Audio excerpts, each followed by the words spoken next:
गलन्ति गाङ्गेयं विमलतरगीतैव Mahato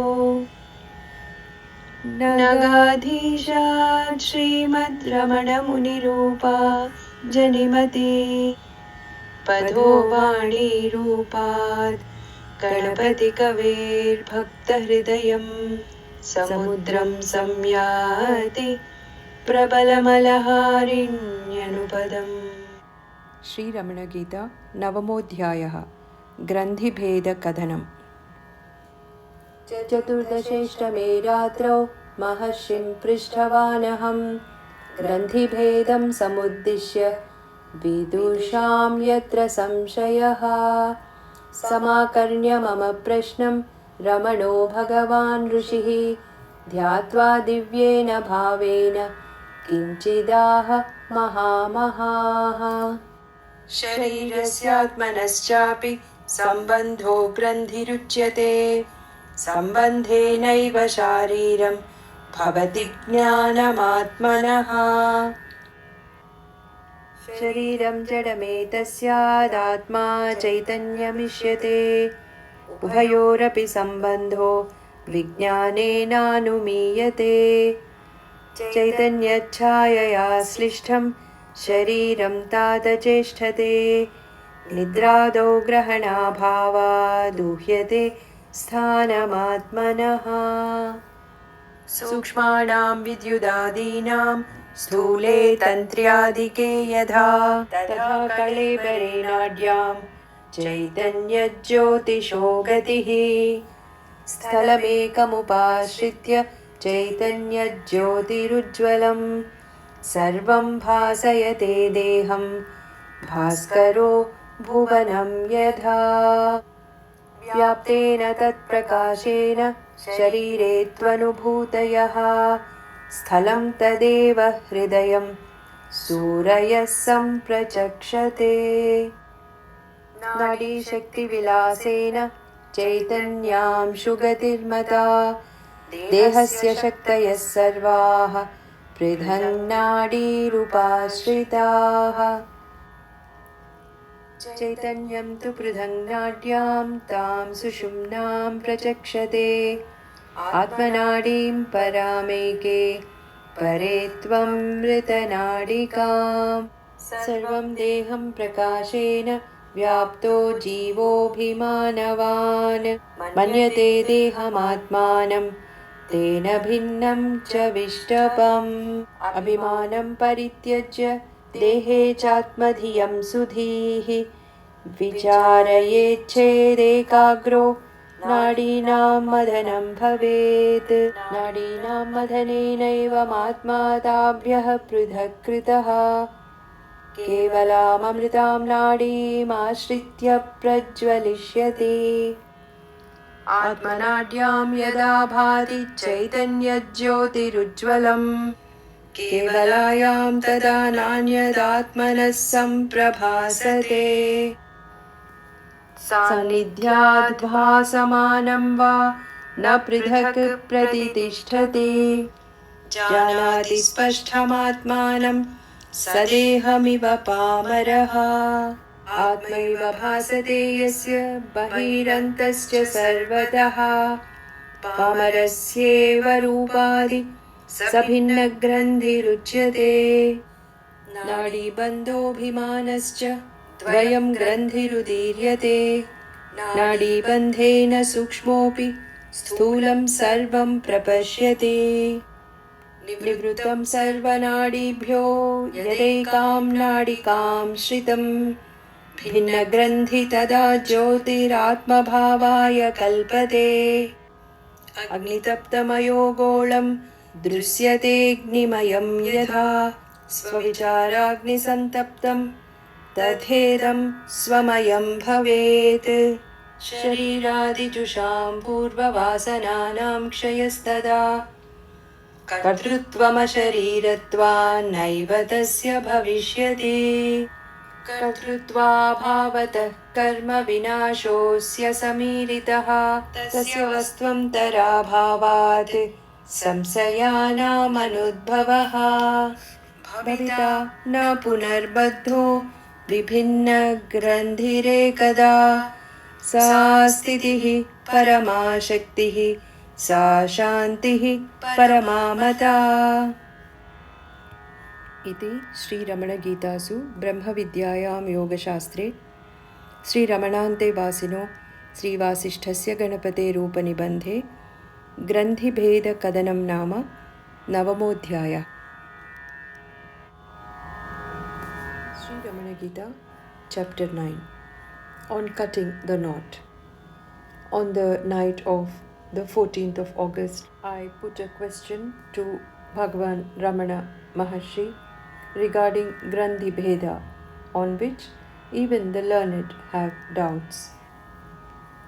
Sri Bhagavan listened to my question, reflected for a while, and in his divine way spoke thus. The nexus of the body and the self is called the Granthi. It is only by this connection with the self that one is aware of the body. This body is insentient. The self is pure awareness. The connection between the two is deduced through the intellect. O child, enveloped by the diffused light of pure awareness, the body functions.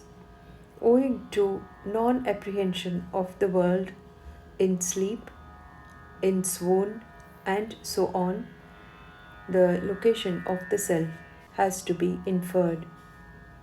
Even as the subtle forces like the electric current, which pass through visible wires, the light of awareness flows through a nadi in the body.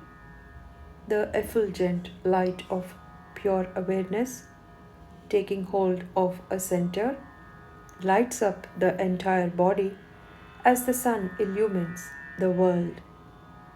Owing to the diffusion of that light in the body, one has experiences in the body. That center of radiation the sages call the heart. From the play of forces in the nadis, one infers the flow of the light of awareness.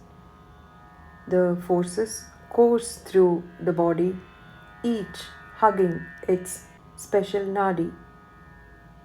The particular nadi through which pure awareness flows is called Shushumna.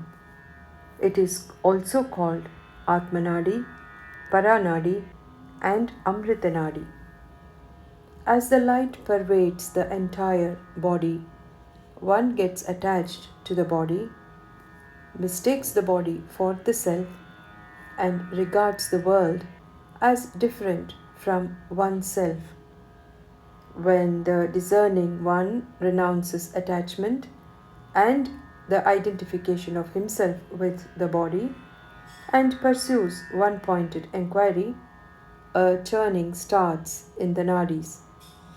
With this churning of the nadis, the self gets separated from other nadis and clinging to the Amrita Nadi alone shines forth.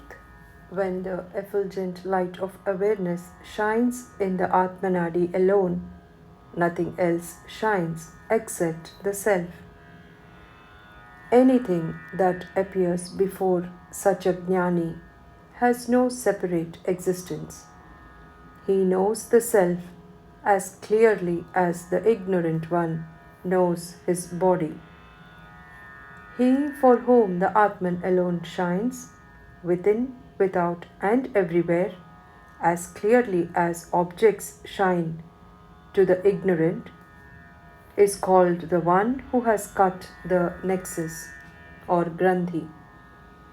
The Granthi or nexus is twofold. One, the bond of the nadis, the other, mental attachment.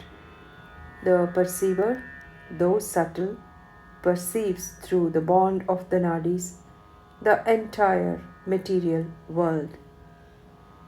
When the light, which is withdrawn from all the other nadis, dwells in one nadi alone, the bond, between awareness and the body is separated, and the light abides as the self. As a heated iron ball appears as a ball of fire, this body, heated in the fire of self-inquiry, shines forth as the self alone. The old vasanas pertaining to the body, mind, and so on are destroyed. Being free from body consciousness, one never has the sense of doership. Since such a one has no sense of doership, his karma, it is said, is completely destroyed. As nothing but the self exists, no doubts arise for him. Once the knot is cut, one is never bound again. This is considered the state of power supreme and peace supreme. This is the 9th chapter entitled On Cutting the Knot in Sri Ramana Gita, the Science of Brahman and the Scripture of Yoga, composed by Sri Ramana Bhagavan's disciple, Sri Vasishtha Ganapati Muni.